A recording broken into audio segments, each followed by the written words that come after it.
Good morning, Yankees universe. Welcome back to another episode of the Yankees Morning Brew on this Tuesday, June 4th. Like always, I'm your guy, Hector, hanging out with my co-host this morning. I got my compañera. I got Grace Monroe. Grace, how are you doing? Compañera. I like that little subtle little, okay, thank you. I am amazing. I've got no problems. And that's the show, everybody. Thanks for tuning in. We got nothing to talk about. We got nothing to talk about. The New York Yankees are tied with the Philadelphia Phillies for the best record in all of Major League Baseball at 42 wins. And like Anna Marie says on the bottom, how sweep it is when it comes to the Yankees sweeping the San Francisco Giants. Sweep, boom. Grace, I know this weekend, it was a field day for you. Right, because everything went right. Giancarlo Stanton had a home run. Aaron Judge had a home run. Juan Soto, ay Dios mío, Juan Sotito had a home run to close out the last game on the road trip. Grace, how are you feeling after that one? I like the taking me to church. Taking me to church. Go ahead, Grace. I am so happy. I am over the moon happy. And I gotta say, I felt like this in 2022 when we were just raking at the beginning of the year. We went on that year to at least tie or chase the all-time home run record by a team. I mean, it was crazy. And Stanton was going off, Judge was going off. Obviously, that was his 62 home run year. And I remember feeling like so happy, but I remember feeling like I need to enjoy this while I can. I did have a feeling, and I hate to say it, but I had a feeling in 2022 that the bottom was going to fall out, that the other shoe was going to drop. There was a impending dread or doom type of feeling for me in 2022, and I don't have that this year. So it's the same, but it's also different because my happiness, I see no end in sight to my happiness. And I'm on cloud 9. I mean, everybody is working together. And one of the differences is, I think, between 2022 and now is we aren't even whole yet. No. Our team isn't even done. Like, what is happening? We are overachieving so far. We are so far ahead of where we thought we were going to be that I am just, I'm in heaven. I'm in heaven. Well, it's like as a Yankee fan, what can you be truly upset about right now? It is Tuesday, it's June 4th. Giancarlo Stanton, knock on wood, has yet to take his mini vacation and go on the IL. That right there alone needs to be celebrated. But when you look at it, I'm pulling up the standings right now.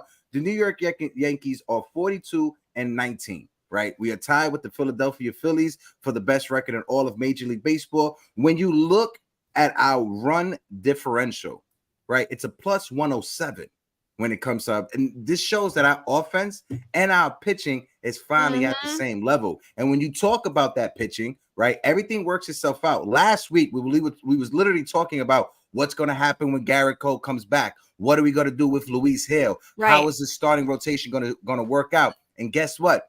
It happened naturally, right? You never want to see injuries, but Clark Smith, he's now gone for the next two and a half months. So guess what? Luis Hill, it's going to be in that rotation. And whose spot is it to lose? It's going to be Cody Petit. I don't think the Yankees are going to sit down Luis Hill so Cody Petit can still keep pitching in the rotation. So everything works itself out, especially when we look at the starting staff. We'll get into the lineup.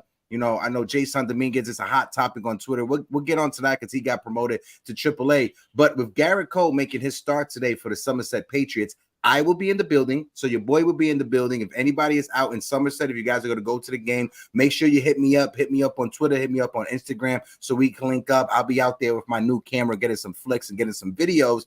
But I'm going to throw it over to you, Grace. Expectations. Let's talk about Cole. We'll get back to Soto and Judge, but expectations for Gerrit Cole tonight. It's June 4th. He's making his first rehab start. Where are you sitting in your head when it comes to go? Oh, you know what? I don't know. I really don't know how to answer that question because once again, I feel like we've been lied to by the Yankees, and because they're like, oh, well, we don't know when he'll be back. Maybe like All-Star break somewhere around there. Don't count your chickens. Maybe June, probably not. La la la. And then all of a sudden they're like, boop, Gerrit Cole's having his rehab starts and he needs 2 starts and he's going to be back. And we're like, what? We're like, I thought he was just throwing bullpens. Like, I thought he just threw his first bullpen against live batters. Like, y'all are downplaying it. Something's going on. He's obviously further than we thought. So, to be fair, I really don't know how to answer that question. But what I'm looking for him tonight is just for him to be comfortable, for him to be in charge. I think nobody knows Gerrit Cole as well as Gerrit Cole. And he, as the professor of the team, really truly knows and will do what's best. I believe that he will do what's best for the team, not be selfish, not push himself too far. I trust in him. In Cole we trust. And so I'm just looking for him to be comfortable. How deep he goes into the game, I think will depend on what he's throwing, you know, how many pitches he gets to. But I'll be really looking forward to your exclusive content on this subject. Oh yeah, I'll definitely have some exclusive content. I wish he was there also, Grace. But let's do some shout outs real quick before we continue. Shout out to my friend Shanti who's in the building. My good friend Shanti. Shanti, how you doing? We got our good friend big time Jerry Cadill in the building. Jerry, how you doing? Our friend Nathan Ramachandra and the NNR Sports Show is in the building. Nathan, how you doing? Shout out my guy NFE The Strike Zone. Our good friend Anna Marie is also in the building. Rich Squires, he said something important. The real litmus test for the Yankees will come this weekend against the Dodgers. Absolutely. And I try to find me some tickets. The cheapest ticket right now for the Yankees versus Dodgers for the weekend is $100. I'm not paying $100 for the cheapest tickets to go watch the game. So I'll be outside of Yankee Stadium getting some content and getting some photos. I'll probably go hang out at Billy's to go watch the game, but I'm not spending $100 to sit in the nosebleed section. That's just me personally. But no, going back to the conversation that we first started the show with, we're going to have this convo, right? Who is the Yankees MVP? You got Juan Soto, and then you got Aaron Judge. Let's start off with Juan Soto first, just because, you know, he's a spring chicken. He's the new guy in the crew. But Juan Soto this season, he is hitting .322, 17 home runs, 53 RBIs. He has an OPS of 1.031. Juan Soto was named the MLB's American Player of the Week. 6 games, he was 10 for 23, 435 batting average, 2 triples, 3 home runs, 4 walks, and his OPS was over 1,500. I know Aaron Judge was named Player of the Month. Juan Soto was like, hold my beer, big fella. I'm about to be Player of the Week, baby. Go ahead, Grace. What's your thoughts? I know I see you stirring that pot this morning. Okay. I mean, Juan Soto, what can you say? Geez, like we've said before, I have never watched him day in, day out, like I have this year. This man is otherworldly. He exceeds all expectations that any of us, I think, had coming into this season. When they traded for him, we were like, yeah, we're getting Juan Soto. We didn't have any idea what we were getting. Like, there's no way we could have known. Watching this man day in, day out is like must-watch baseball. Every single at-bat. He doesn't take a single at-bat off, which I think is giving MVP. That's giving MVP quality. He plays for the guy behind him. He's not afraid to bunt. This huge superstar slugger lays down a bunt when he wants to help the team. I mean, come on. This guy, he's unselfish. He is a true teammate. You see him building up all of his teammates. I mean, he's definitely giving MVP. Like, he's incredible. Yeah. No, he definitely has. And he's done everything right. I know the whole contract situation and the looming free agency is going to be the big topic of discussion. But when it comes to Juan Soto, when you look at him with Aaron Judge, just take a step back. Just think about all the other lineups that Juan Soto was in. He's never had someone like Aaron Judge to mash in the lineup like him, right? I was having this conversation on Yankees Twitter. Somebody brought up, in 2018, you had Bryce Harper and Juan Soto in the same lineup. Yeah, but they weren't going back to back, right? In September, I gave my guy Rich Rivera brought it up. One of the last games of the season, Bryce Harper was the 3-hole hitter and Juan Soto was the 5th-hole hitter. So I think I forgot Adam Eaton was the person that was hitting behind Juan Soto in that lineup with the Washington Nationals. So when you look at it, Juan Soto, he's never had someone that he could go toe-to-toe with like he has with Aaron Judge. Even when he was in San Diego, God bless Manny Machado, God bless Fernando Tatis. On their best day, they're not coming even close to what Aaron Judge could do for you in 162 games, point blank, period. So when you look at this teaming up or this duo of Judge and Soto, I said it before the season started. The last time the Yankees, they had a punch like this was Mantle and Maris. If you want to say Gary Sheffield and A-Rod, I'll give that to you. Maybe 2004, maybe 2005. But A-Rod and Gary Sheffield, and their when they were going toe-to-toe in 2004, 2005, at their best, was nowhere close to what we're seeing when it comes to production from Judge and when it comes to Soto. Go ahead, Grace. What's your thoughts on that? I'm going to bring up our friend Damian Serrano to join us in the conversation. Folks in the chat, smack the like button, hit the subscribe button, and interact with the emojis. Spank the emojis. If you guys want to come to the open panel, I'm going to drop the link when we get to 10,000 reactions. So keep on spanking it. I'll let Grace go, and I'll bring up Damian. Go ahead, Grace. I totally agree about the Mantle Maris comparison. The thing about Maris is he only, well, I don't want to say anything bad about Maris, but it seems like he had a couple really good years, not a bunch of really good years. And so I think the Lou Gehrig Babe Ruth comparison is a lot. I don't know. I don't want to say closer, but that's my favorite comparison of Soto and Judge. And actually, I think Judge is Gehrig and Soto is Ruth. And you might be thinking, oh, you're crazy. Soto hits, not Judge broke Babe Ruth's record. Like, he's got to be the Babe Ruth. Actually, I would argue that he acts more like Lou Gehrig, more like the Captain America, the classy guy, the guy who just runs around the bases. He doesn't showboat, doesn't flip the bat. He just does his business. He runs around the bases. He's there for his teammates. You know, he doesn't talk about himself in his post-game interviews.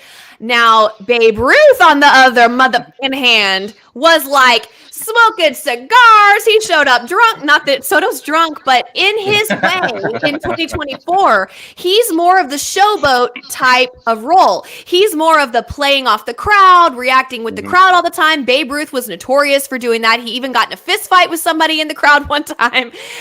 He was just more wild and more of a entertainer type of guy. That's Juan Soto. Juan Soto is the guy who will get up to the plate. He'll engage the crowd. He will start the team on fire. He will run around the bases. He enjoys it. He does his little shuffle, all that stuff. That's more of the Babe Ruth role. And Babe Ruth batted in front of Lou Gehrig, which also Soto's batting in front of Ruth. Soto's batting in front of Judge. So that's the comparison that I like to make. And oh my God, Lou Gehrig had himself a career. Like, I know that's short tragically, but he was somebody. Spot on with that take. That's a great comparison when you look at Ruth and Gerrit to Judge and Soto. And when you look at Ruth, this is a fun fact. This is what I doing deep dives into Babe Ruth over the past month. A fun fact. One of the reasons why Ty Cobb hated Babe Ruth, right, is because Babe Ruth was the only baseball player at the time who openly hung out in Harlem and used to stay in the hotels in Harlem. Whenever the Yankees played the San Francisco Giants and they had to come uptown by the McCombs Dam Bridge, Babe Ruth was known for partying and hanging out in Harlem. So that's one of the reasons Ty Cobb couldn't stand Babe Ruth and said that he would never want to roommate with Babe Ruth, because we all know Ty Cobb is, what type of person he was. I want to do a roll call real quick because my guy Jacob Petruzzi said, Hector, it's time for the roll call, Mr. Boat Champ. So shout out to my guy Jacob Petruzzi, who is in the building. Salute, salute, salute. 3 capital S's. Who else we got in the building? My guy Sean Browning is in the building. Anthony Medina, mi hermano de la Isla, is in the building. Anthony, how you doing? Eddie Snaps is in the building. Eddie, how you doing, my guy? I hope all is well. Anthony Garcia is also in the building. Shout out to my guy Garcia. Sunil's causing problems in the comment section. Sunil, I don't know what you're talking about. I spelled Aaron Judge's name properly. I don't know what you're talking about. So Fuck you, Sunil. That's another one for you. Shout out to my guy Sunil. He thinks his name is Arson. Yeah, Who else we got? My guy Eric Wallace is in the building. Shout out to my guy a joke Eric is Wallace. good when you have to explain it. That's when you know. Shout out to Jake L in the building. Shout out to Jake L. Like I always said, if you guys can, please smack the like button, hit the subscribe button, help us out when it comes to the algorithm. Smash the emojis that's right there. Just interact with the emojis. You keep on smashing it. I'll throw out the link for the open panel so everybody can jump on the open panel and we can have a good conversation. Also, shout out to Sunil because his Dallas Mavericks are in the NBA Finals. Fuck you, Sunil. That's another one right there. Shout out to you. Patrick Sinclair's in the building. Shout out to my guy Patrick Sinclair who is in the building. Damien. You just joined us right now. You're listening to the convo. Juan Soto versus Judge. We started with Juan Soto, and you came up. So let's get your take when it comes to Sotito, and we'll switch it over to Judge. Go ahead, bro. First and foremost, good morning, Hector. Good morning, Miss Grace. Good morning, chat. Man, Soto's having the best season of his career. I mean, as great as Soto is, this is the best season of his career up to date. And let's go face it, he's never going to go back to the West Coast again. What they called a down season for Soto was the season he had last year. And I think flat out because he just wasn't comfortable being where he was. Now being back on the East Coast, being back in the Latino community, getting all the love that he has. And of course, not only that, but we all know Yankee fans travel the way Yankee fans travel. So every away game is a home game. So at the end of the day, you know, we always talk about it. Soto's going nowhere. But when it comes to Soto and Judge, it's like really comparing apples to oranges. And dare I say, when it comes to a duo, there's no greatest duo in MLB history than these two. And the reason I say that, it kind of goes back to something that you brought up not too long ago, Hector. Back in the days, these guys were throwing 70, 75, tops 80 miles an hour. As we all know, the gas wasn't the gas the way it is now. Curveballs, was there a curveball, you know, sinkers, so on and so forth. So back then, let's face it, as great as these guys were and the numbers they put up, they weren't facing the level of competition that these guys are facing now.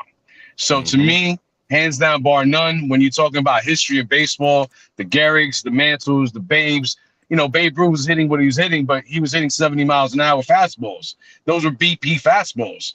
So this is by far, to me, the greatest duo ever. Will go down as the greatest duo ever. And this will be the duo that brings us back to the promised land and brings us that number 28, hands down, bar none. Oh, I'm so excited! Look, when you Damien, look at it, that was good. That was spot on, Damien. I wish I had my soundboard so I could give you like the rounds of applause that you definitely deserve. But when you look at it, Talking Yanks, they put it out yesterday, right? Luis Hill has been named AL Pitcher of the Month and Rookie of the Month. That's one. Aaron Judge was named Hitter for the Month. And for the first time, you got a combo of Garrett Cole. I mean, you got a combo of Aaron Judge and Luis Hill being named that. This is the first time it happened since Uriel Gurriel and Garrett Cole back in 2019. But this is the first time that a major league team had the Player of the Month, Rookie of the Month, Hitter of the Month, and just now Juan Soto was named Hitter of the Week. That the Player of the Week, that right there, that's never been done before in Major League Baseball. And we're not even whole yet. We're not even. Gerrit Cole is making his first rehab start tonight. Jason Dominguez was called up to AAA yesterday. I'm kind of pissed off, right? Because I brought my ticket for the game today in Somerset, and right after I brought my ticket, he got announced that he was going up to AAA. So there's you guys know I got this ball from Jason Dominguez that I got when I was in trying Tampa. To get a side. Yeah, I'm hunting this man. You would think he owes me child support the way I'm hunting Jason Dominguez down. I'm going. You're wrong for that, Hector. You're wrong.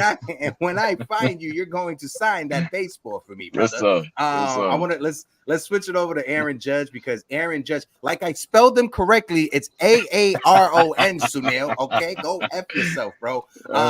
I need to get a soundboard so I can have a sound that says F you, Sunil. That's all I want to do. That's what I want for Christmas this year. But Aaron Judge, he's hit a 288, 21 home runs, leading all of Major League Baseball after he was a non-factor for the first month of the season. 47 RBIs. He has a 1.075 OPS, which is also first in all of Major League Baseball. Second, right behind them, is Juan Soto. So Judge and Soto are 1-2 when it comes to that. But Fireside Yankees, they put it out. Back on May 4th, when Aaron Judge was ejected for the first time, I was at Woodbridge. That's the Joe Girardi event. I was about to interview Joe Girardi. We were watching it all at the same time when it happened. But ever since he was ejected that day, Aaron Judge is hitting 422. He has a 522 on base percentage. He has a 1.544 OPS. When you look at weighted runs created, Major League average is 100. Aaron Judge's weighted runs created, it's 311. His output is on the same output as 3 average Major League players put into one. Grace, that's crazy. I'll toss it over to you. Let's get your take when it comes to number 99. I just want to say, ever since May the 4th be with you. Aaron Judge is Luke Skywalker. He is a Jedi. He did bring balance to the Force. And that's all I got to say about that. Greatest Jedi of all time. I mean, he is a freak show, a total psycho. Like, what he's done in the last month, not even, has... I can't even believe we're watching real life. Mm-hmm. Like, it is like a cheat code. Yeah, it's literally like playing MLB The Show, and you got all your sliders just slid all the way up for just those two players. Our friend Anthony Medina, shout out to Anthony Medina. He just purchased us 3 coffees. He said, hey, I just wanted to give you a little something for you and let you guys know, keep up the great work and let's go Yankees. Anthony Medina, I definitely appreciate you guys. Also, you guys know how we are family here. We're very transparent. You guys know Stephen Fox that is in the chat. Stephen Fox is one of our most loyal supporters, and he's been following me ever since 2020, 2021. Stephen Fox, over the past week, brought me a brand new Sony camera so I could go out there and film content. Whenever you see Foxy, just always give him love, always give him a shout out in the chat.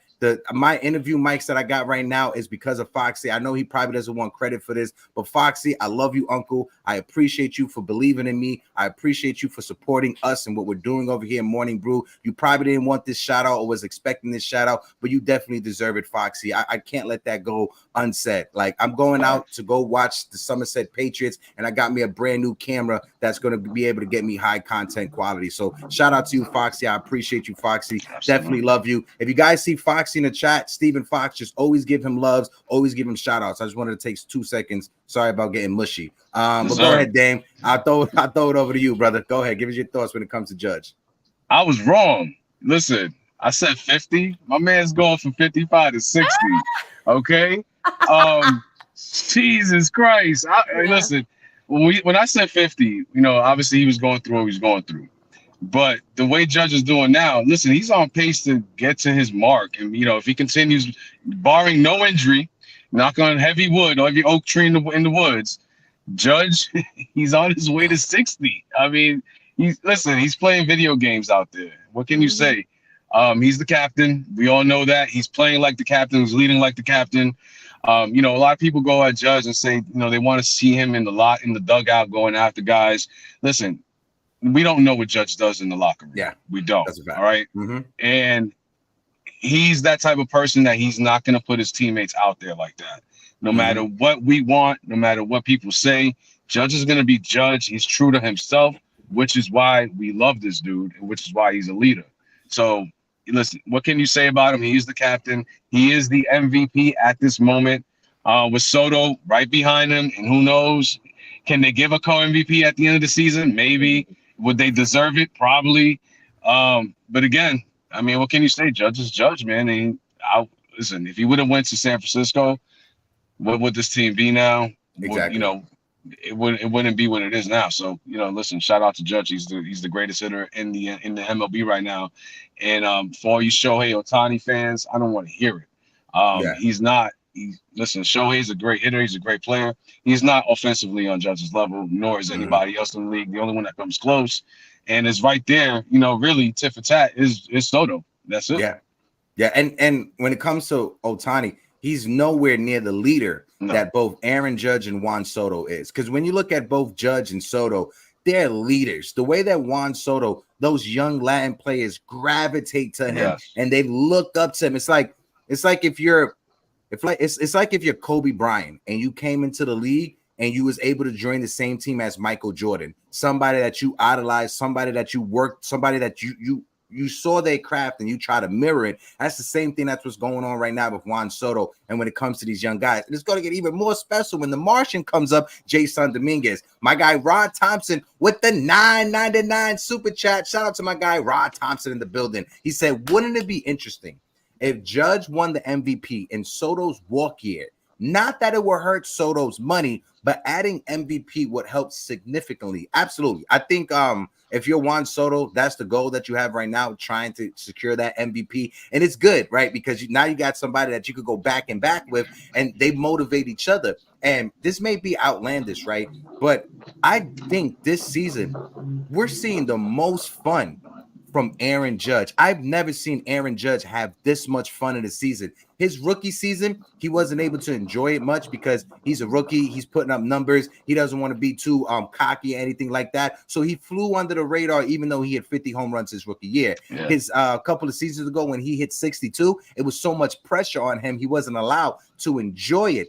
Now, this season, with Juan Soto and Anthony Volpe. Let's not forget Anthony Volpe, the way that he elevated his game as well. Absolutely. That ninth inning doesn't happen if Jose Trevino doesn't beat out that double play and Anthony Volpe doesn't get that RBI triple. So that's one thing I wanted to point out. But seeing Judge being around great players, he's never had someone like Juan Soto.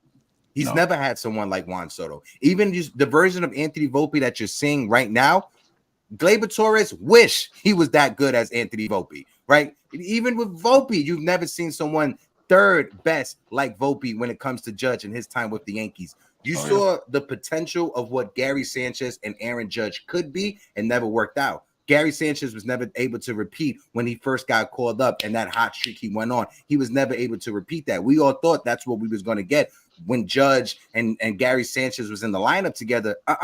You're getting that now from Soto, and you're getting that now from Aaron Judge. And honestly, it's hard to make a decision of who's the MVP because both of them, they deserve it. You take Juan Soto away from the Yankees, we're under 500 for that first month of the season. Absolutely. Especially with Judge struggling. And when it comes to Judge, when Juan Soto started struggling just for a little bit, he hit 270, and that was a struggle for Juan Soto. That's when Aaron Judge was carrying the team. So it's a perfect balance of the both. Grace, I'll throw it over to you and then kick it back over to Damian. Let's get your choice of who could it be either way.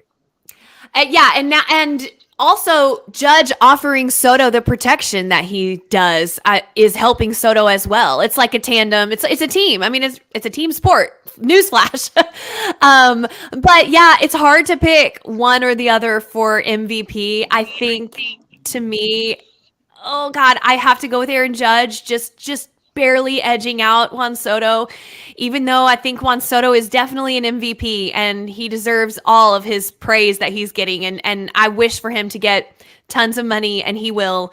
And I know that having an MVP, like Ross said, would help him get even more money. But I think iron sharpens iron. I think we haven't seen the best out of these two yet, even though that's something crazy to say. I mean, if they keep playing like this, I don't even know what other teams are going to do. You know, they're scared, and they're both getting hot right now. And with Gerrit Cole on the way back, and teams are scared of Gerrit Cole anyway. I mean, Gerrit Cole, Aaron Judge, Juan Soto, and that's not even the whole team. That's just 3 players, y'all. Like, I'm so happy. I could cry. I could literally cry. Last week, Tuesday, when we did this show, Juan Soto's batting average dropped down to 309. This past weekend, he bumped that up to 322. We're in the month of June. And the first month of the season, in the second week of the second month of the season, you can see that happen. All right, cool. It's just not that many at-bats. We're in the month of June, and he was able to jump up his batting average by 10 points in the span of a week. How are you going to boo Aaron Judge? Like, what's wrong with you? Like, that's like, I don't even know, booing like the nicest, most magnanimous guy in the world. Like, you're going to boo him? He didn't even play for y'all. Like, what? He never was going there. Like, it's not like he signed and left. I'm done. You good, Grace. You keep cooking. Jerry said it in the chat perfectly, right?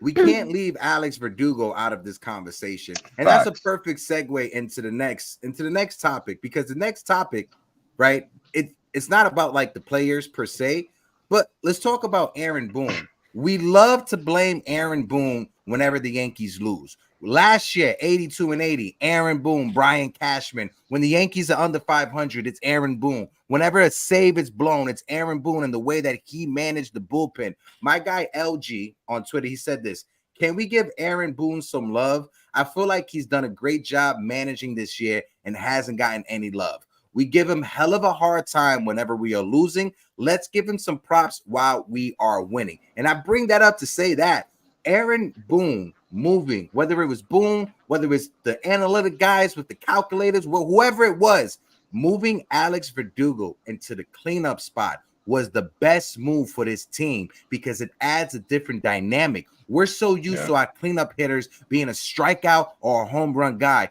Alex Verdugo is a doubles machine, and you saw it in that game in San Francisco. He hit that triple. He was slided on the base. My man pissed on third base like he was a dog. I want to see if he's gonna get crap. I want to see if he's gonna get crap about that, because when Odell Beckham did it, Odell Beckham was the worst athlete to ever do it, bad sportsmanship. But Alex Verdugo's doing it. He's getting celebrated. That's another topic for another day. But Alex Verdugo, a different dynamic in the cleanup spot, and just who deserves this credit? Is it Boone? Is it the front office? Is it just that's the way the cookie crumbles when it comes to the lineup? Grace, I'll toss it over to you and then kick it over to Damien. And shout out to the folks in the chat. My friend Erica Garcia is in the building. Erica, I'm sorry that the Rangers lost. I apologize. I just want you to know one thing. I did not watch not one fucking Ranger game. All right. Those last two games, I didn't watch not one quarter, one period, 1 minute. So please don't be mad at me. Go ahead, Grace.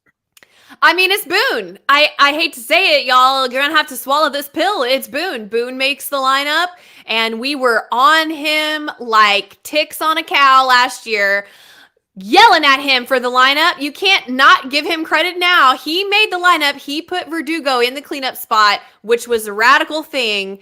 And like you said, not a typical cleanup hitter, and he's been amazing there. You know, I noticed he did have Stanton in the cleanup spot. I think it was because there was left-handed pitching over this last weekend. I noticed there was a couple times when Stanton was in the cleanup spot, but Verdugo in the cleanup spot is definitely the vibe for this team. I mean, it's amazing when you have two traditional, well, definitely Judge is a traditional kind of cleanup hitter, and Soto kind of is too. And you got them in the right ahead. So why would you have you don't need another one. Maybe you put a contact hitter there. It was genius. And I'm not a Boone hater. It's well documented. I do not hate Aaron Boone. But you gotta admit, like, even if you're a Boone hater, you gotta admit, like, the way he is navigating through this Swiss cheese of a whole bullpen that we have right now, and what he's been doing with the lineup, the consistency, and y'all, he moved Gleyber Torres down, he moved Anthony Rizzo down. He never would have done that last year, maybe year before that. He kept putting out the same people regardless of their production. He's been moving them down, y'all. You gotta admit, he's doing a really good job, and he's acting like a totally different manager this year. I think maybe we underestimated how hard his job was when he had Billy McKinney and, you know, Willie Calhoun and all these people, and he had to try the best that he could in front of these rabid Yankees fans day in and day out, and he did it. He protected his guys. He weathered the storm. Last year is the year we don't talk about. The year that shall not be named. But now he's got tools in his tool bag to use at will. And he has been doing a great job, you have to admit. Yeah. No, he has been. There's a few chats that I want to get to real quick. Erica Garcia says, a broken clock is right twice a day. Boone is a fine manager. He's won 100 games twice. The clubhouse loves him, and that's all that matters when you have a team like this. Absolutely. Because if you had a clubhouse that hated him, if we had the clubhouse like the Mets, this would be a whole different conversation. Aaron Boone would have been got fired because they can't even stand each other. When you got your second baseman and shortstop fighting because your shortstop said I was going to buy you a car and I never brought you a car, you got problems in your clubhouse. My guy Razil the Great says, let's be fair. When you have this type of talent, it mitigates Boone's ability to F things up. He's less of a problem this year than before, but it's still Boone. Pause. What was Boone? Okay, whatever. Pause, like slow down, I guess. Oh, okay. Give him credit for letting the players play and a consistent lineup. Absolutely, because that's the one thing that us Yankee fans, we've been screaming.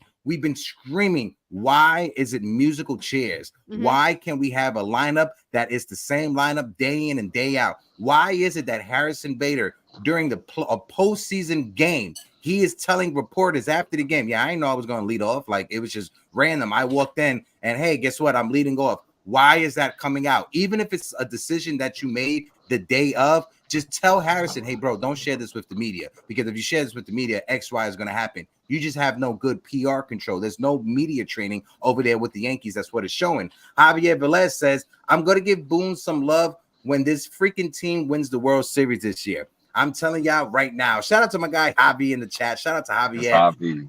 Razil says, Yankees family, please enjoy this. Soto is young.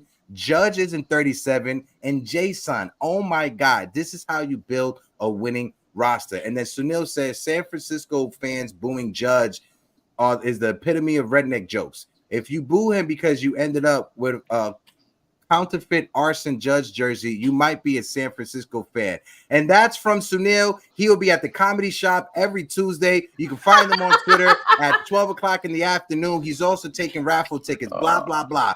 Go ahead, Dan. I told over to you. Sunil, we love you, man. Jesus. We need that Apollo hook from Harlem to hook Sunil off the stage. Yeah, please. Jesus, Sunil. Oh my God. I wondered during the off season if Boone was in those meetings and Boone sat there and said, listen, this is my last season, currently on contract. You guys are either going to manage me, allow me to manage my own way, or, we're going to shit the bed. Because obviously he's managing a lot different, and you don't have all the nerds that normally are in that dugout. They're not there no more. So I think Boone said, listen, I'm taking the bull by the horns.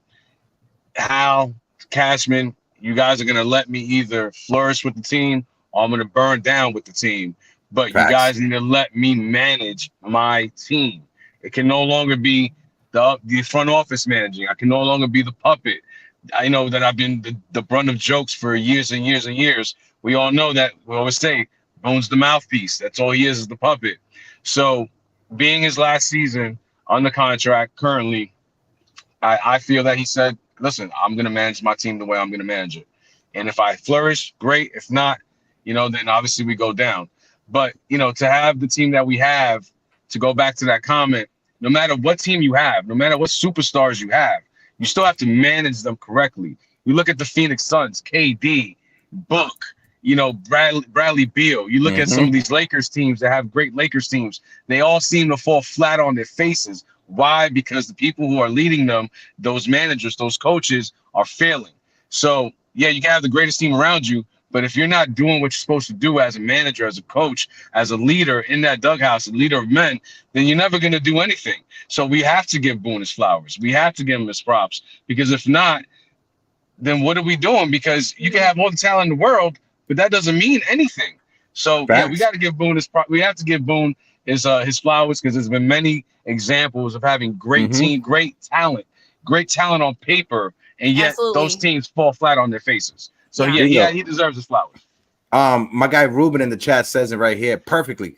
Having a better team helps Boone, but I would admit he has stepped back a little, and he has stopped over managing and let his starters go deeper into the game. And that's the one thing during this offseason, having conversations with my guy Ruben, and shout out to my guy Don Sicario. That's the one thing Ruben kept bringing up. Allow your pitchers to go deep in the game. We're seeing now Marcus Stroman pitching into the 7th inning. We're seeing Luis Hill pitching into the 7th inning. This is something that we didn't see from Aaron Boone last year. Whenever we was in the 6th inning, he was quick to come and just hook the guy out and put whatever reliever out there trying to steal outs. Now, is there sometimes this season I get frustrated with the way he manages the game, especially with the bullpen? Absolutely. I'm not going to say it has been 100% perfect, rosies and cheeks and stuff like that. No, absolutely not. But you still have to give him credit. This year alone, he's been ejected 3 times. One of the times he didn't even say anything and he got ejected. It was a fan that said something to the umpire, right? So just take that one away. Aaron Boone's only been ejected twice. We've seen a different version of Aaron Boone. Last year and the years before, when he's getting ejected, it's because he's trying to get life out of this team. It's because this team was lifeless. Now, this year, it is no reason for it because you got Anthony Volpe, who's having an amazing sophomore season. You got Juan Soto, you got Aaron Judge, and then you got everybody else sprinkled in. When you got Giancarlo Stanton producing the way he is, Alex Verdugo producing the way he is, it lets you forget that Anthony Rizzo is probably having one of the worst seasons of his career since his rookie year, right? It allows you to forget that, hey, the catching tandem with Austin Wells and Jose Trevino, maybe Jose Trevino should be behind the plate more because he gives you a little bit more. Austin Wells, maybe he should be at AAA getting everyday reps. It allows you to forget about it when you're 1, 2, and 3 hitters when they're carrying your team, if that makes any sense. No, yeah, absolutely. And Boone is willing to take a bullet for his guys. That's when he gets ejected. The other day, Soto was arguing with that ump when they had that infield fly rule and that whole thing. Boone ran out of the dugout with the quickness, not to go yell at the umpire, but to protect his guy, to keep Soto from getting tossed.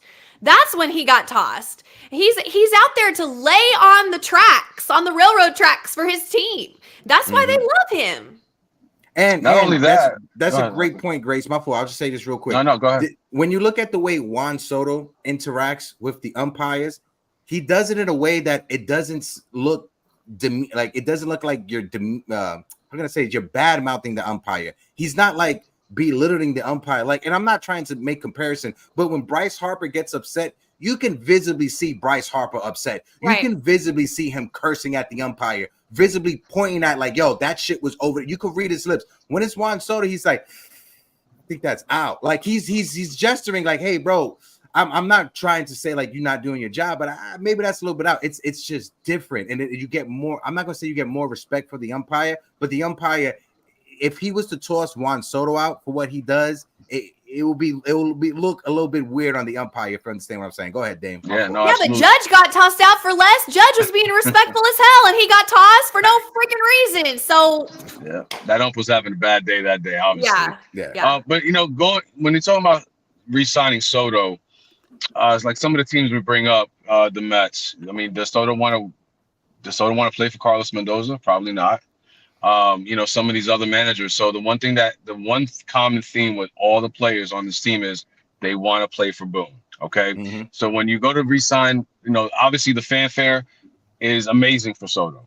The team is amazing for Soto. But the one thing that also goes into it is, do you want to play for this manager? Do you want to play for this other organization's manager? So when you talk about being comfortable, is Soto going to feel comfortable coming back to Boone? Absolutely. Boone fights for his players. He's a player's manager, as we all know. And this year, Boone is getting 100%, 110% out of every single player. And they all want to play for him. Look at the remarks Stroman put out. He's ready to, run through a wall for Boone. So on and so forth. So not only is Boone doing a great job this year as far as managing, but in order to re-sign Soto, it's going to take a lot in order to do that, which means that, he's going to have to love who he's playing for. And I think he's going to love playing for Aaron Boone for years to come because he will be a Yankee for the rest of his life. Facts. Javi was at that game. He says, don't forget, I was at the game against the A's. He got tossed for something that wasn't even his fault. Yeah, that was hilarious, that one fan. Shout out to that fan. He was out there doing the Lord's work. We all wanted to be that fan getting Boone ejected for no reason. So shout out to that guy real quick. But I want to switch gears up, right? Guys, we're sitting over 5,000 when it comes to the reactions. So keep on smacking the reactions over the next 15, 30 minutes. I'll throw the link to the open panel in there. But I want to switch things up to our last topic before the open panel comes up. And it's Damien's favorite topic to talk about. It's Yankees Twitter's favorite topic to talk about. When is Jason Dominguez gonna get called up to the major league level? You guys can't see Damien's face. He just rolled his eyes at me. I'm sorry, Damien. But when you look at it, MLB Pipeline, they put it out on Twitter. The Yankees are bumping Jason Dominguez rehab assignment up to AAA Scranton Wilkes-Barre. The Martian has homered 3 times in his past 5 games for AA Somerset, earning a prospect team of the week spot. When you look at it in his, I want to say 51 at-bats at Somerset, he hit .333. He had those 4 home runs, 10 RBIs, and 1 stolen base. So, Dame, I'll toss it over to you. When will the Martian get called up? Go ahead. Shout out to Jonathan real quick. Shout out Jonathan, my man. It's Jonathan's favorite topic. Whenever we're in Twitter Spaces, this is the one we toss it over to Jonathan. Jonathan's like, so when is Jason Dominguez getting called up? Go ahead, Dave. Oh man, listen, Jason Dominguez. Oh Jesus Christ, I want this kid up so bad. But where do you put him? I don't know. I mean, you gotta figure it out some way somehow. Because when I look at Jason Dominguez, the only person that I can compare that can compare to Juan Soto and his trajectory is Jason Dominguez. When you look at what this kid can do with the bat and coming from both sides of the ball, his eye like Soto, his contact rate like Soto. He doesn't use an uppercut like Soto. This kid is literally, to me, and call me crazy, is a carbon copy of Juan Soto. I mean, almost to the point to where when he was called up, even though Soto was called up at 19, and now to have an opportunity to put him next to Juan Soto and learn from Juan Soto, I don't know what the Yankees are going to do. It's a conundrum. I hate to say it. I love Big G. Can you pull a hamstring? I don't know. But, Lord, I'm sorry. Check, please. I love Big G. I love him. But of all seasons, you don't want to pull a hammy. I'm done with you, Damien. I'm done with you right now. I am done. Of all the seasons, he chooses not to do it. Jesus Christ. That needs to be on a T-shirt. I love you, Big G, but please pull a hammy. No, absolutely not. I will not be party to this. No. Everybody knows how I feel about Big G. Come back playing the year. I lay on that hill. I die on that hill. But no, on all seriousness. You got jokes. Oh man, in all seriousness, we got to find a way to get this kid up. I mean, what he's doing already, coming back from injury, you can already tell. People don't come back from that and come back the way he's coming back from an injury, the way he's coming from. He's already hitting bombs. He's hitting over 1,000 in OPS. Averages up. Granted, it's in the minor leagues, but that only shows that he belongs and proves he needs to be in the big leagues. Yeah. I hate to be Brian Cashman. I hate to be Boone. I hate to be anybody in the front office that has to stop. Jigga, I love him. I do. But man, I listen. I want this kid up. How we get him up? How do we play him? I don't know. You can't take Doogie out. Doogie means so much to this team. Obviously, you can't take Soto. You can't take Judge. You're not going to bring him in and cut what's his name, that the center fielder. He's so bad I can't remember his name. Grisham. Yeah. You're not going to cut Grisham because what are you going to bring Soto? You're going to bring him in for Grisham and then have him ride the bench because that's all that Grisham is doing. So unfortunately, at this point, barring any injury, we're going to see him either September or the beginning of next season. So it's unfortunate though. I just want to point something out. We got over 190 people in the building rocking with us right now. If you're watching us on X, if you're watching us on Facebook or Instagram, click the link in the bio. Jump on over to YouTube. We got over 60 people in the YouTube stream, and we're sitting on 37 likes. I got 60 of y'all people on the YouTube stream. Smack the like button. Let's get the live up to 50, 60 likes so we can get more Yankee fans in the conversation, and keep on smacking the emojis. We're over 7,000. When we get to 10K, I'll drop the link for the open panel in the chat. Go ahead, Grace. I love Jason Dominguez. Love him so much. Can't wait for him to come up. I mean, he's going to be my favorite Yankee. I just feel it in my bones. That I watch all the info I can get on him right now.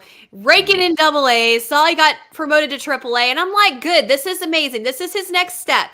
You can't forget he had like 2 games in AAA or something last year. I mean, it was like basically nothing before he got called up. let him have some time in AAA. Let him do his due diligence down there as well. They have him in center field right now, which I find interesting. Instead of what I would think they would put him in left to prepare him to come up, but they have him playing center. So I don't know what's going on there. But I think, like Damian said, I think we probably won't see him barring an injury, which I do not wish on Stanton or anyone else, until September or the end of the AAA season when he's done getting his regular at-bats. And then it won't matter if he comes up and rides the bench. It'll still be bonus time for him. So unfortunately, I think that's probably where we're headed, unless, like I said, something unforeseen happens to someone, then he'll be definitely getting the call up. And everybody says, oh, this is a good problem to have, a good problem. Yeah. It's still a problem. Yeah. I don't know where he's going to be. It's still a problem. Yeah. It's a good problem to have, but like you said, it's still a problem. And like Erica says, I know you don't want to waste him away on the bench, but having him around Soto is invaluable on its own. Absolutely, right? But I think this situation is going to work itself out the same way the rotation worked itself out. You never want to see injuries. Knock on wood. You never want anybody to get injured. But Clark Smith injury, it was a blessing in disguise because now that Luis Hill question is solved. It's literally solved until we get closer to that innings limit. We don't have to talk about that until he gets closer to 120 innings. So that conversation, a pin is in that convo for the next few weeks, maybe the next 3 to 4 weeks. And I think when it comes to Jason Dominguez, it's going to be the same situation. I'm not saying I want Verdugo to get injured or Giancarlo Stanton to get injured. I'm not saying that, but we all know what it is. Odds are somebody's going to get injured, whether that be Giancarlo, whether that be Verdugo. Knock on wood, I hope not. It's neither of them. But if Jason Dominguez does get called up, when he gets called up, he needs everyday playing time. This kid can't get called up and be put. Look what's going on with Austin Wells. Do you want what's going on with Austin Wells to happen to Jason Dominguez? Exactly. Absolutely not. That's why when he comes up here, he has to play every day, whether that's this season or whether that's last year, right? I mean, or whether that's next year. He's gonna have to play. Now, I'm gonna say this. If Jason Dominguez doesn't get injured, right, he doesn't have to get Tommy John surgery, I don't think the Yankees trade for Verdugo. I literally don't think the Yankees trade for Verdugo, but we traded for Verdugo because we needed somebody to be an actual left fielder to hold it down until Jason Dominguez came up. Were we going to have Billy McKinney and fucking Willie Calhoun, sorry for cursing, in left field until Jason Dominguez came back up? No, we actually have somebody in Alex Verdugo who's played that position multiple games and for multiple seasons as our left fielder. And it's solid. It's working out. He's bringing an extra character and a flair that I didn't think that we was going to see. Damien, we was on Yankees Twitter last week, and we had a Red Sox fan coming into the chat saying how much he hated Alex Verdugo. I was like, well, guess what, buddy? Bye. I love Alex Verdugo. We love Alex Verdugo over here. Maybe Alex Verdugo signs with somebody else and he becomes the evil villain to us. But as of right now in 2024, Alex Verdugo is the poster child for being a Yankee. I'm going to say it again. Alex Verdugo slid into third base and he pissed on third base, and not one person is disparaging that guy for pissing on third base. Mike Francesa is in love with the fact that he pissed on third base. But when Odell Beckham did it, Mike Francesa had a field day calling out Odell Beckham. He did. It's a different time in New York. Go ahead, Grace. Hector, I got to say something. So it's about basketball. You know, my husband, we live in Texas, and my husband's a big Mavericks fan. Don't hate him, okay? But we always talk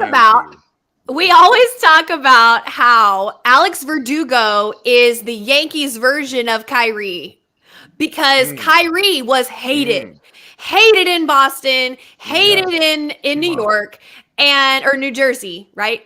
And came to the Mavs. They love him. Yep. The fan base loves him. The team loves him. They're like, we wouldn't have won without Kyrie. He brings an energy. He brings this extra factor. He balances out Luka so well and all this stuff. That's how Verdugo is on the Yankees. When he came, we were like, uh-oh, is this guy a problem? Everybody said he was a locker room problem, and he had a problem with authority, and he played for himself, was selfish. I mean, you could go on and on. That's not the case at all. Right. That is not the man that we see. So we're like, hey, we love you over here. You know, it's the same thing. Like Verdugo is the Yankees Kyrie Irving. I'm telling you. Absolutely. No, I think that's a perfect comparison. I want to shout out a few people. Shout out to my guy Jack Esposito, who's in the building from Yankees Twitter. If you guys need any like personal injury insurance, any health insurance, anything like that, look up. Shout out my guy Jack. He sells the best health insurance online. Shout out to my guy Jack Esposito and that little plug I gave him. Shout out to Trini in the chat. Trini2DB868 is in the building with the dogs in the chat. My friend Corin from Yankees Twitter is also in the building. Shout out to Corin. Appreciate you. Doogie is great. And Patrick Sinclair, he wants to double down with that because Patrick says this. Doogie has the most defensive runs saved of any left fielder in Major League Baseball. If the season ended today, he will win the Glow Glove by a wide margin. Not only that, you guys remember the first series in Houston where Doogie was diving for every ball out there in left field, and he was just this close every time. He was just this close. Seeing Alex Verdugo, the way he navigates left field, it reminds me of the way Brett Gardner played left field for the New York Yankees. Anytime the ball's hit into left field and Alex Verdugo is in left field, I'm like, okay, the ball's going to get caught. Last year, whenever the ball was hit into Willie Calhoun, or whenever it was hit to Jake Bowers or Billy McKinney, I didn't have any hope that it was going to get caught. I'm happy to say now that June 4th, we have a left fielder that if the ball is hit to, I have confidence that he can make the play. Last year, I didn't have that confidence when you had Jake Bauer, Willie McKinney, Willie Calhoun, and Billy McKinney in left field trying to operate. It's so many names. I can't even get them shits right. I can't even get the names right. So many of them. Imagine how the pitchers feel. The pitchers feel like that too, Hector. They know the outfielders got their back. And last year they were out there alone, naked and afraid. Yeah. Hey, guys, really quick, I got to go pick up my daughter. Dang. I just want to say thank you, everybody. Chat, have a great day. Grace, Hector, you guys know what it is. Hector Friday, Freestyle Friday. Let's get it. Sir. And everybody have a great one. I'll talk to y'all later. Yes. Hi, shout out to my guy, Damian Serrano. Have a good day at work, brother. Make sure you stay safe. Let me just switch it up now because, hold on. There's Grace and I. We're going to put the link for the open panel. I'm going to put it in the chat right now because we just cracked the 10K. Appreciate you guys with the emojis. Keep on smacking it so we can get more people joining the conversation. Shout out to my guy, Mikey Bats in the chat. Mikey Bats says, keep in mind how good our pitching looks this year. And all those balls getting caught in left field. Absolutely, Mike. Appreciate you. Frankie Rivera says, Willie Calhoun ears must be ringing. Absolutely. If you're Willie Calhoun, your ears are ringing this season. And shout out to Willie because, at the end of the day, I'm not a Major League Baseball player.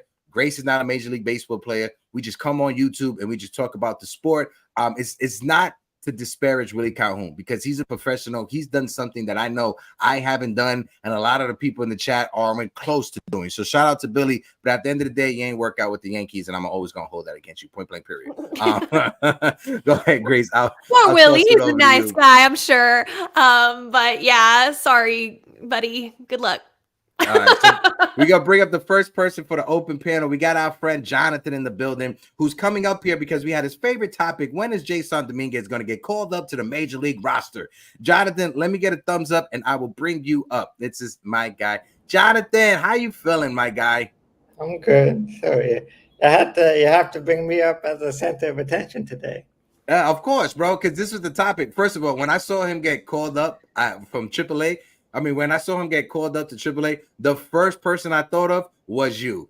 Just know that. The first person that came into my mind was my friend Jonathan from Yankees Twitter and from YouTube. I'm honored. But go ahead, Jonathan. Let's get your thoughts on this weekend. And of course, with the news of Dominguez getting promoted to AAA. Go ahead, bro. Well, I'm happy that Dominguez is playing well. I think he will be a big contributor for the future. Honestly, the one thing I would love to see, him in the majors, but I don't think he will come so soon. Who's on? But who's pitching this weekend? I didn't even check. Wait, who's pitching this week? You mean for the Yankees? Because this is Tuesday. For today's game, I'll tell you right now. For today's game, This is Tuesday. Luis Hill. Yeah, Luis Hill. It's Tuesday. I'm like, this weekend, bro. We just came from the weekend. I'm thinking about last weekend. Luis Hill. Yeah. Luis Hill is pitching tonight. And look, I don't think the Yankees should have any strings on him. I think they should let him pitch until he's ready to come out of the game. Let him do his thing. Don't have any Jabba rules on Luis Hill. Same. I think Jabba rules destroyed Jabba's career. Mm-hmm. So I'm hoping that I know they want to protect the young pitchers, but I think Luis Hill could very well be maybe both Rookie of the Year and Cy Young. Now, I want to ask you, you are the Notre Damus of the Yankees community, of my friend group, right? So I have to ask you, right? Because I got more people that want to come in on the conversation. I got to ask you, Jonathan, when will he get called up? Give us the month, give us the date, give us the time. What is he going to have for breakfast the morning he gets called up? Go ahead, Jonathan. Jason Dominguez. Yeah. The way the Yankees doing, if he's going to be, I'm guessing August. Okay. That's fair to I'm say. guessing August, unless there's an injury to the outfield. If there's an injury to the outfield, anyone in the outfield, which hopefully there isn't, he will be the first name called up. Yeah, but I think that's realistic because I think that's realistic because it's right after the trade deadline, right? So if there is an injury or if the Yankees are trying to upgrade their team, if they come to a point that they have to trade Alex Verdugo or they have to trade somebody away, Jason Dominguez could be an option if a trade happens or if an injury happens. Well, like that's you said, exactly. Jonathan. I do not expect Jason Dominguez to be called up before the trade deadline, bearing any injuries. Yeah, I think you're spot on. Grace, what's your thoughts on that? We'll let Jonathan go so we can bring up the next people to join us. But what's your thoughts on that, Grace? I mean, I don't know. Like I said, this is a problem. This is a problem. Let me ask you this, Hector. Go ahead. Let's say I believe that Juan Soto will sign with the New York Yankees. I believe he will be a Yankee for the rest of his life. But let's say the 5% crazy scenario happens.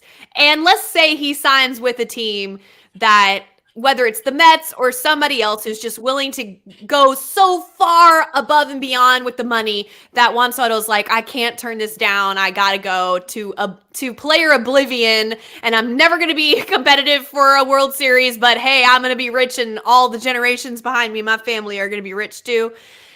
Let's say that happens, okay? And we lose Juan Soto.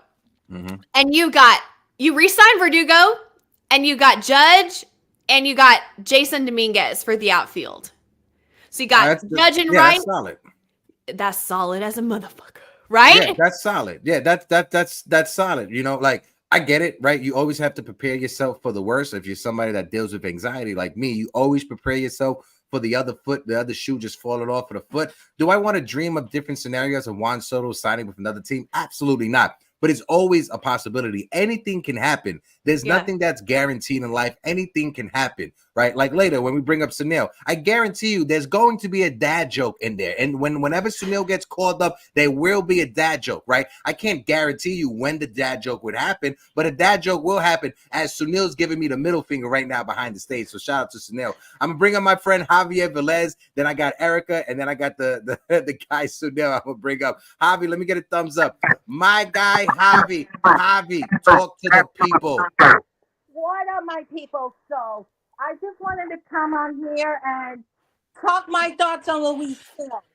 I'm sorry, Grace, but your guy did not pitch a no-hitter last time. 2 hits, Javi. He allowed 2 hits. Come on. Come on. 2. Girl, you're facts. I love it. All right.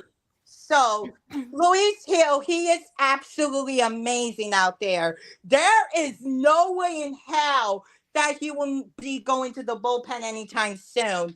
Because, listen, if you're like, put him in the bullpen, you're gonna be like, everyone's gonna be mad. Everyone's gonna be mad. And I also want to give my thoughts on Aaron Judge and Juan Soto.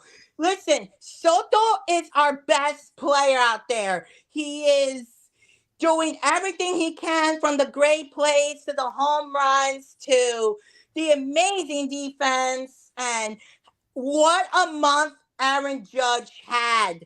Listen, Judge, he went from slumping to rising back up. And I gotta say, hey, Aaron Judge looks like the Twilight Sparkle and Sunny Star Scout of the New York Yankees right now. To everyone in the chat, I am a My Little Pony fan, so please do not get mad at me for that. Please. Never gonna get mad at My Little Pony. Are you kidding me? Go ahead, Javi. Keep cooking, bro.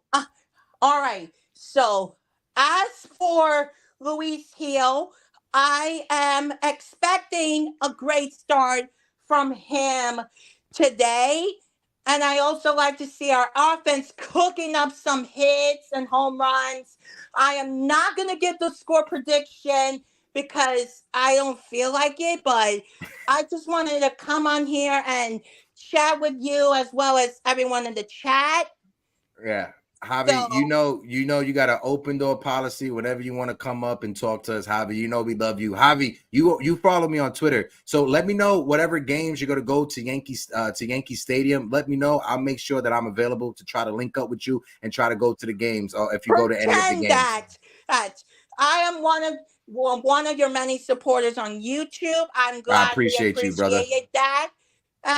Anyway, I gotta go because there are some people waiting backstage. But I appreciate the time you letting me hop on, and of course, I'm one of your loyal subscribers on YouTube. So, salute to everyone in the chat. Peace. Javi, appreciate you. That's my guy, Javi. We need to start making like the hobby section, right? This is my guy, Javi, right? So whenever you guys are coming to the open panel, you're joining the hobby section. So shout out to my guy, Javier Velez. We got nosebleed section backstage coming up for the first time. So I'm going to bring up Erica, then I'm going to bring up nosebleed section, and then I'm going to bring up my friend Sunil, because he's my bestie, and I love him forever and ever and ever. We're the three best friends that anybody can have. That's my guy, Sunil, right there. Erica, let me get a thumbs up. Let me know you're ready to go, my guy. My friend Erica. Erica, how are you doing? Salute. What's going on, guys? How's everyone doing? Awesome. How you feeling on this beautiful Tuesday? I mean, as a Yankees fan, as a Ranger fan, sad. As a Yankees fan, I can't be any happier, really. I was actually away this weekend in Virginia Beach for some festival, but I was following along in the game on my phone as much as I could, and yeah, what a West Coast trip. That was very impressive, and I'm going to the game. Oh, what happened to Erica? Oh no, Erica, refresh and rejoin. I don't know what happened. I think Erica may have gotten a phone call, so I'm gonna just remove Erica. I'm gonna wait for Erica to come back while Erica is rejoining us. I'm gonna do some shout outs real quick. Shout out to my guy Sunil. The Sunil section is saved for last because Hector knows he loves it. Absolutely, Sunil. And Sunil's changing his name behind stage. He's Kyrie Sunil now. So shout out to Sunil, my guy. Javier the Great says, Javi's a real one since day one. Yes, he is. A1 since day one is my guy, Javi Velez. So I got JT in the chat as well. Shout out to JT. I'm going to bring up Nosebleed section for the first time, and we'll figure it out with Erica. Nosebleed, let me get a thumbs up, brother. Let me know you're ready to rock out with us. All right, it's my guy, Nosebleed section. Nosebleed section is in the building. First time on an open panel. How you feeling, my guy? I'm good. I love the Yankees, but I am sad with the Rangers, like Erica said. Yeah. But it was a good season. It was a great season. 50 wins, President Trophy. This is just something to build for the next year and years to come. But bro, first time you're on the open panel. You've been in the chat for a while, so you've always been supportive in the chat. How you feeling, bro? Let's get your thoughts. Erica just rejoined us. She just probably had a phone call, so I'm gonna let Nosebleed go, and then once he goes, I'll bring Erica. Right? Erica shake her head like, yeah, I had a fucking phone call. People want to call me as I'm giving my take. Go ahead, bro. So who do you want to talk about first? Wherever you want to go, bro. Wherever you want to talk about Soto, Judge, the starting lineup, the pitching, wherever you want to go, bro. It's your first time up. You lead the combo. All right. We're going to talk about Dominguez. Let's go.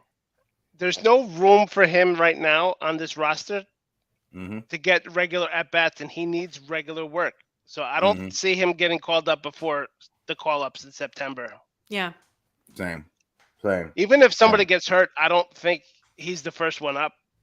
Really? I think they're gonna put who they have on the bench out there first, and maybe they'll call up like Pereira or somebody else who's kind of raking down there, and let Dominguez just do his work. Yeah, he's just coming off injury. He's not ready. There's no reason to rush him, right? We saw even with him killing it at AA, Jackson Holiday was killing it down there. And I know Jason Dominguez, he came up last year and he had some success, but Jackson Holiday was killing it as well at AAA. He got called up. He was never able to duplicate it. He got off to a slow start and they sent him back down. So like nosebleed section is saying if an injury happens, if it's an injury that somebody's going down for 15 days or 7 days, Jason Dominguez is not going to get called up. But if it's something that, all right, now this player is gone for the next month, this player is gone for the season, yeah, then it's a possibility that Jason Dominguez can get called up. But until then, I'm like, just pump your brakes, take your time. You don't want to rush him back and hurt him rather than help him, if that makes sense, right? Yeah, I mean, they have Grisham just sitting on the bench doing nothing. He's a Gold Glove outfielder, so he's going to be the first one that they fill in the outfield if somebody goes down. No, facts. What about you, Grace? What's your thoughts on that? I mean, I agree with what you're saying. I think it's an interesting point that not a lot of people are talking about, that if there is an injury, Jason Dominguez might not even be the first one who gets called up at all. I guess like what you said, Hector, depends on the injury. Depends on how long they're going to be out, because Grisham ain't no Jason Dominguez. No. It depends on our standings. It depends on the Orioles standings. It depends on, it depends on a lot of things. I think if and when they need to pull that Jason Dominguez cord to get that bat in the lineup, they will. But I hope no one gets injured, and I hope it doesn't happen until September. Him having daily at-bats and reps in AAA cannot hurt him. It can only help him.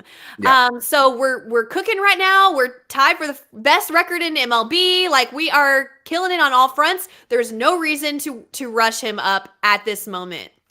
And then you know how they always say like a broken clock is right twice a day. Sunil said something in the chat. It made me chuckle, right? So he finally got a laugh out of me. He said, nosebleed section, Grissom is an automatic out. A paperweight on my desk has a higher batting average and OPS than he does. You know what? That made me laugh. And I guarantee you that every time Sunil repeats the same fucking joke, take a shot of whiskey, you'll be drunk in like 5 minutes. I guarantee you that. Now Sunil knows that made me laugh. He's going to keep on repeating and just repeat and just repeat. Nosebleed section. Last question before I let you go to bring Erica up. What's your thoughts on Luis Hill, right? You've seen people going back and forth on how many innings he should have or what should they do with him. I know Clark Smith's injury made it a lot easier, but let's get your thoughts on that, bro. Go ahead. I don't think if he does not have an innings limit, I don't think they're going to touch him. If he has an innings limit and when Schmidt comes back, maybe Schmidt will back him up. And between the two of them, maybe they can get 7-8 innings, Because I don't know if Schmidt is going to be ready when he first comes back to go back right away and start, and throw 5, 6, 7 innings because he's coming back from an injury. We all saw what happened when somebody else that's no longer a Yankee had the same injury twice. Yeah, no, 100%. You're not even lying. But nosebleed section, appreciate you, always supportive and being in the chat and being interactive in the chat. Please come up to the open panel more often. We got one this Thursday. Friday, we're debuting the Yankees Freestyle Friday. So please come join us on Friday, and always appreciate you supporting us in the chat, brother. Thank you. That's my guy, nosebleed section. So we're going to try this again with Erica. Erica, let me get a thumbs up for the second time. Okay, Erica, let's go. Woo, rewind. My bad. Listen, I know it looks like I just woke up, but I'm actually working from home, and I get phone calls from clients all the time. But all good. It's my bad. But You look beautiful. Oh, thank you. You always look beautiful. So. No, Erica. Erica. I think the chat would agree. I'm just saying. No. I was just saying that the Dodgers, I'm going to the games this weekend. I'll be there Friday and Saturday. I don't know if anybody else is going to be there. How exciting! Yeah, my company has sweet tickets over there, so I'm able to go. Nice. Tickets, so I'm pretty excited about that. I don't know what to talk about. I mean, I know you guys touched on a couple points. I'll just kind of give my 2 cents on, I guess, everything that was was talked about as I was in the stream.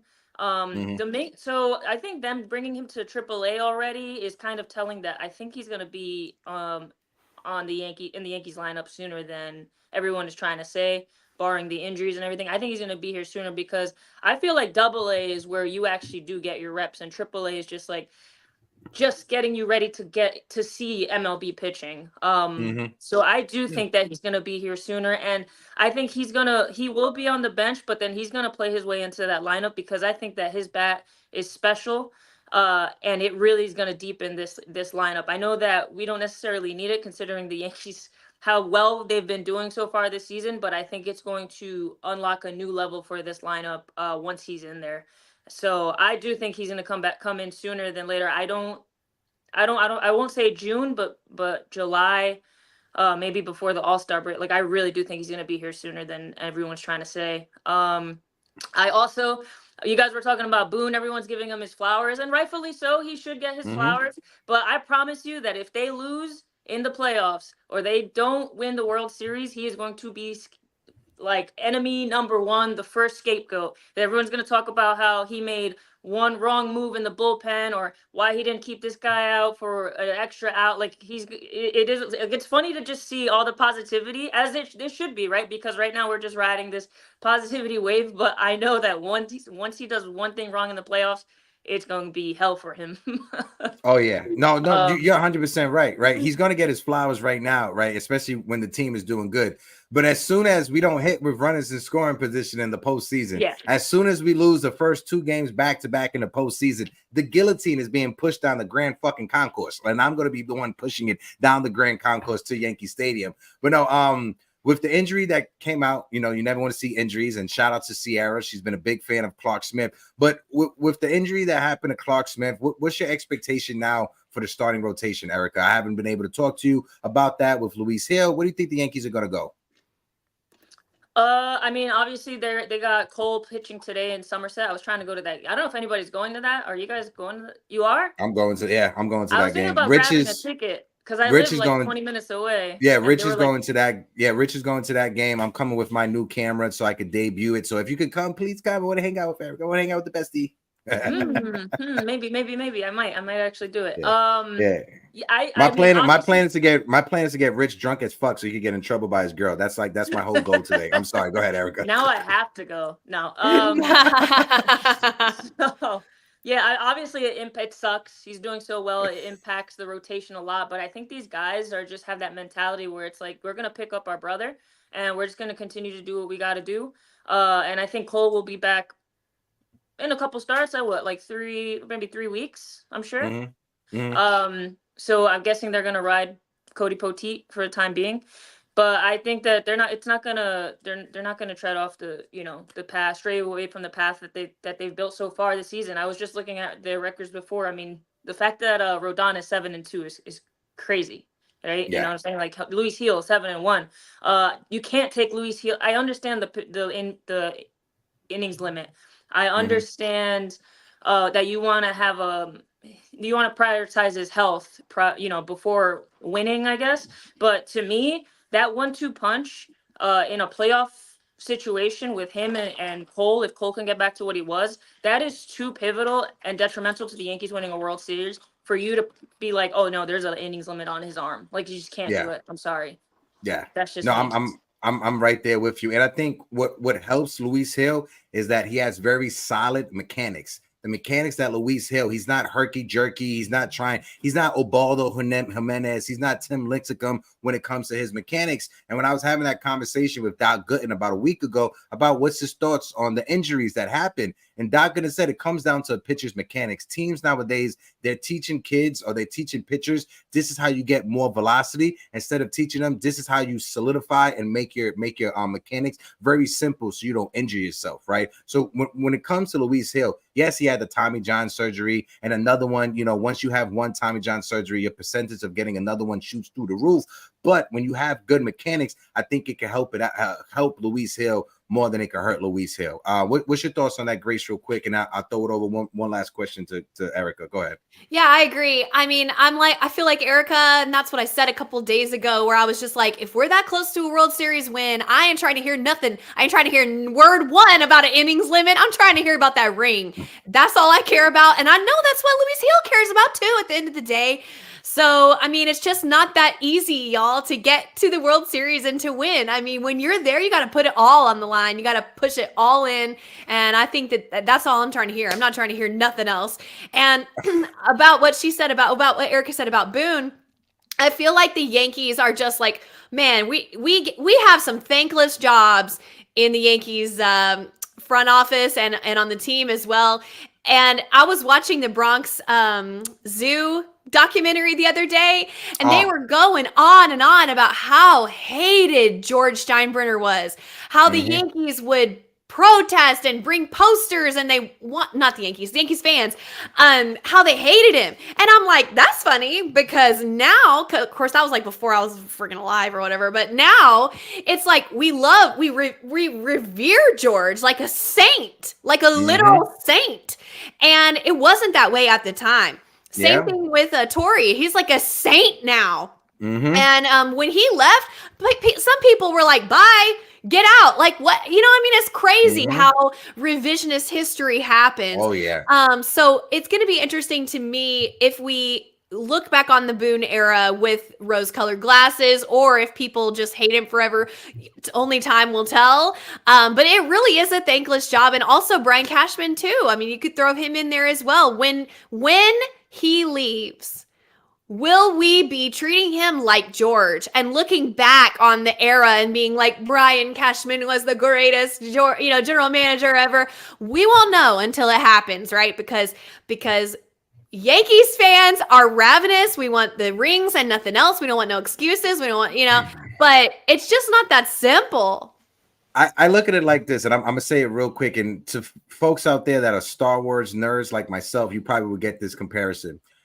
Hayden Christensen, when he became Anakin Skywalker and he had to play that character, people hated him. Yeah. People hated him when he first came out as that character. It hasn't been only the past 2 or 3 years that he's gotten love from the Star Wars community, because I grew up with him as my Anakin, as my Darth Vader. It's the same thing for the guy who played Jar Jar Binks. When he played Jar Jar Binks, he got so much hate from the fandom. So many people hated him. And over the past 2-3 years, when they had the Mandalorian, that show that came out, he's finally getting his credit. They had him as one of the Jedis that was saving the younglings, and when Order 66 happened, and he got a lot of praise from the fandom. So there's times that people hate you, but then as years go on, people are able to like rethink it and say, you know what, let's give this person his flowers. I'm not sure if that's going to happen with Brian Cashman. Maybe if the Yankees go on another dynasty run and win 4 out of the next 5 or 6 championships, maybe. But until then, it's I don't know when it comes to Cashman. If there's one thing the Yankees do, it's nepotism. Shout out to Brian Cashman's daughter, who's on the Yes app with her new TV show and interviewing people. Shout out to her. She put the work in. She's been doing it for years. Nepotism, right? Erica, I'll throw it over to you. Let's get your last take before we let you go, friend. I mean, just really quick, the Jar Jar Binks thing, I think people started to like him a little more once that conspiracy came out, or that theory came out that he's supposed to be a Sith Lord. and that's when I was like, yo, that would have been so sick. And obviously it never happened, but that's probably the only reason that happened. And funny enough, my dad, he was a Yankee fan, and because of George Steinbrenner, he jumped ship and he became a Met fan, diehard Met fan. And it was all because of George Steinbrenner and how much they hated him. So crazy. And we did the same thing with Joe Girardi, right? We would call him Binder Joe for years. Right. And then in the first sight of like Boone struggling, we were like, oh, we need Joe Girardi back. That's what I'm saying. I mean, it's like, what are we actually doing here? Yeah, no, definitely. I love it. Yeah. But also Judge and Soto is ridiculous with Volpe playing the way he is. We have a younger version of what the Dodgers have in the big 3. Like, we really do. They're going head to head with them. I know the Dodgers have higher batting averages, but when it comes to on base plus slugging, like the Yankees are exceeding that. And they're much younger. You got 26-year-old. Is he 26 yet, Soto? No, he turned 26 in December. Yeah, so he's 25. Volpe's 22. I mean, Judge is older, but it's special what we got going on here. So it's an all-in year. It's an all-in year, and that's why you can't have Luis Heel over here on an innings limit, and you can't have Jason Dominguez, what can potentially deepen this lineup, sitting in AAA. I'm just sorry. Like that's just my mentality on it. But no, I think I'm with you, and I think everybody in Yankee fan. I think Michael Caputo, because he's in the chat agreeing with you as well. But Erica, appreciate you, friend. Let me know if you're gonna be at Somerset. Let me know if you're gonna be there. Hit me up on Twitter. Let me know if you're gonna make it out there. If not, then I'm gonna make it out to Yankee Stadium on Friday. I'm not gonna go into the game because the tickets are wild fucking expensive. But I'll be outside getting content, so I'll see you around. Just hit me up, all right? All right, sounds good. Bye, guys. All right, Thank later, you. Erica. That's my friend. That's the friend from Twitter, and I advise you guys. Join us on Twitter. We have great conversation. Grace made a Twitter account, and she joined us for the Twitter Spaces that we was doing last week. It took. I don't know Grace, what I'm doing. She made like 4 different accounts because she kept getting locked out of each one as she created it. I can't believe you put me on Front Street like that, Hector. I'm sorry, Grace. You know I love you. That's my friend Grace. But no, I gotta bring up Sunil. Sunil, let me get thumbs up. Let me know you're ready to go. All right, Sunil. Let's go. And I'm starting the timer right now, and I'm hovering on the eject button. Go ahead, bro.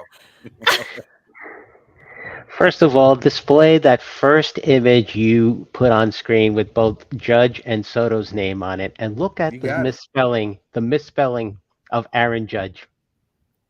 Oh, that wasn't me. That wasn't me. But I thought you were talking about this one right here. Nope. This is the one that I made. Nope. Yeah.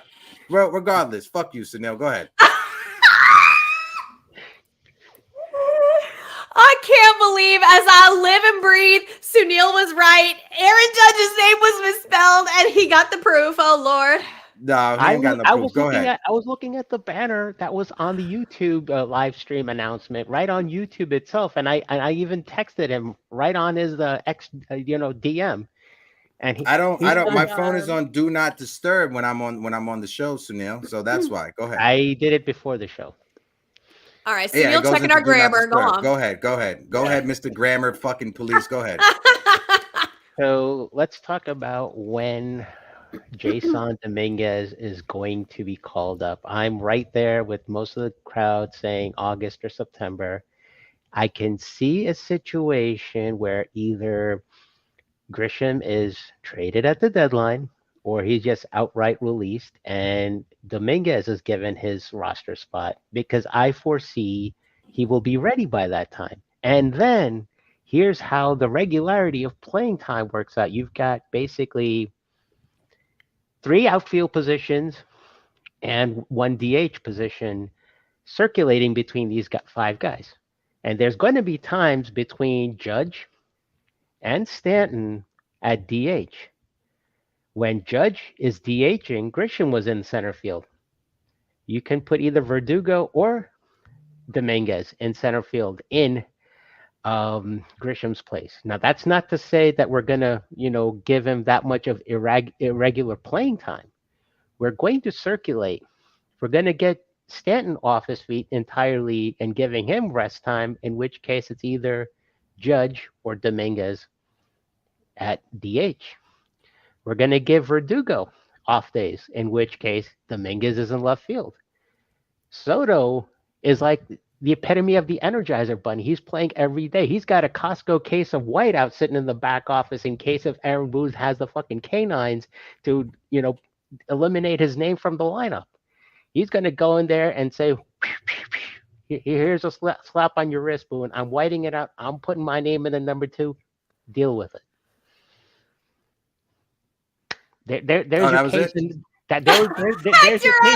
There's your case in point for bringing him up and basically taking that person named Grisham, who basically hits 1/5 of my body weight for batting average.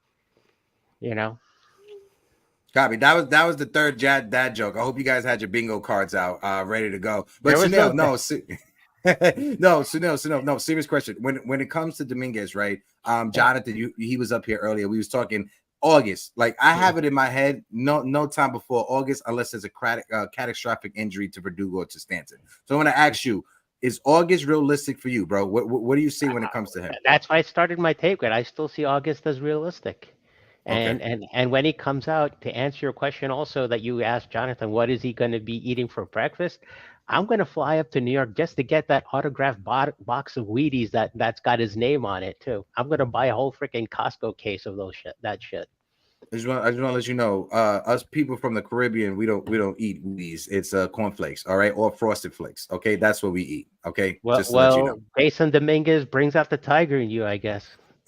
That's so now I fucking can't stand. I love you and can't stand you at the same time. It's just my guy Sunil. Good luck on Thursday. I'm looking forward to seeing your Mavericks either win or get or lose to the Celtics. When you're a Knicks fan, you hate everything Boston, so you're rooting for both Grace and I. Basically, you're rooting for them. How about this? I'm rooting for Grace and her husband. I'm not rooting for you. How about that? Is that works out? Is that better? Well, there's an inherent there's a transitional logic in there buried. So you got no choice but to follow on. So Neil, I appreciate you, my guy. Salute. I don't really care. I just want my husband to be happy, to be honest. No, yeah, I'll see Sunil on the open panels on Twitter and stuff. Shout out to my guy Sunil. Erica put in the chat, it's called Conflay. Absolutely, right? It's called the Zookies. Well, I'll tell you right now, if they sit Alex Verdugo for Jason Dominguez, I'm gonna be having some words with somebody, because as good as Jason Dominguez is, you can't sit Doogie.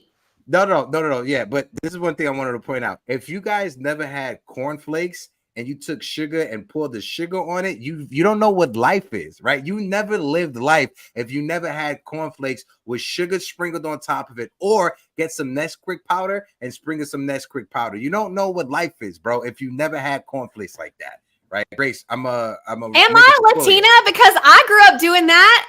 I'm white as hell, but I did that. You're Puerto Rican in a lifetime. In a former lifetime, you're Puerto Rican, all right? How about that? Shout out to everybody that's in the chat. I got some comments I want to bring up. DJ Still says, damn, am I dreaming? I'm seeing 3 beauties on the screen with Hector, Erica, and Marilyn Monroe. What's up, guys? First of all, Stills, I appreciate you that you put me in the category of beauties. Shout out to you, my guy. I appreciate you. Shout out to everybody that's in the chat as well. My guy Razil the Great, always killing it. Nosebleed section, first time on an open panel. Definitely appreciate you, my guy. Big time Jerry as well. Big time Jerry, I hope all is well. Stephen B is in the building. Appreciate you. Big time Lou is in the building. Anthony Medina, my friend Shanti, Frankie Rivera as well. Eunice. I want to pronounce the name properly. Let me know if I pronounced it properly. I don't like butchering people's name. Eunice Rivera, shout out to you as well in the chat. And of course, the favorite person that I love hating on, my guy Sunil. Like always, I'm Hector. This is my friend Grace. Grace, what are your last words for these beautiful people in the chat? I mean, as if things couldn't get any better for the Yankees, we're about to play those Twins. I mean, the poor Twins. I feel like, this is lining up to be the greatest week ever. Yeah. So let's go. I'm looking forward to the Dodgers games. I really, really am. I think it's going to be a really good, not test, because I feel like we've been tested. And the Phillies have not really been tested. As I heard on Empire State of Baseball when I was watching today, I was watching the show from last night. Shout out to those guys over there. They brought up the fact that the Phillies have only played a few games against teams that are over 500. And the Yankees have played a lot of teams over 500. So anyway, regardless, I am looking forward to the Dodgers series. I'm looking forward to the Twins series for different reasons. But it's going to be a great week, y'all. Yeah. No, it is. It is going to be a great week. Leon in the chat just says, yo, Heck, you doing a post-game show? Yeah, I'm doing a post-game show on Twitter. The pre-game show, I normally do the pre-game show at 6 o'clock, but since I'm going to be in Somerset today, I'm going to do the pre-game show at 4 o'clock. It's going to be from 4 to 5 on Yankees Twitter. You guys can follow me. The links to my Twitter is in the description. I'm not sure. I got to put Grace's Twitter in the description as well. TC Stills, his Twitter is in the description of this video as well. TC couldn't make it this morning. He will be back Thursday with us. I don't want you guys to think anything happened to TC. Shout out to my guy TC. He will be back this Thursday with myself and with my friend Grace. But like always, make sure you drink some water, stay hydrated, say something positive about yourself. Don't be a meanie or don't be a douchebag. Be nice to one another. And until next time, deuces. We out of here.